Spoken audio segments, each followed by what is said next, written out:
அப்பொழுதுதான் நாம் அனைவருமே இந்திய குடிமக்களாக இந்திய மண்ணின் மக்களாக வாழ முடியும்.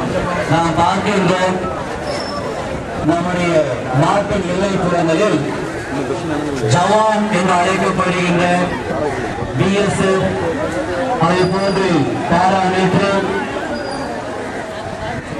காவல்துறையினர் இந்த நாட்டிற்காக எத்தனையோ பேர்கள் உயிரிழந்திருப்பதை நாம் ஒவ்வொரு நாளும் வாசித்து பார்க்கின்றோம். இந்த நாட்டின் எல்லையை பாதுகாத்துக் கொண்டு இந்த நாட்டின் உண்மையை பாதுகாத்துக் கொண்டு நாம் எங்கே நம்முடைய நாடுகளில் கிராமங்களில் மகிழ்ச்சிகள் வாழ்வதற்கு அவர்கள் மனக்கட்டுப்பாடுடன் இருக்கின்றார்கள். ஆகவேதான் சொன்னேன், குழந்தைகளை, சிறுவர்களை, இளைஞரை, இளம் பெண்களை நாம் அனைவரும் இந்த மனக்கட்டுப்பாட்டுடன் வாழ வேண்டும். ஏன் சொன்னேன் என்றால் அனைவரும் கவனிக்க வேண்டும்.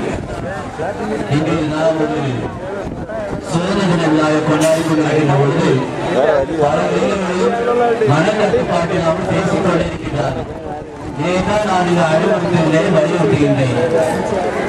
இந்த கொடியேற்ற ஒரு பக்தி பாடல்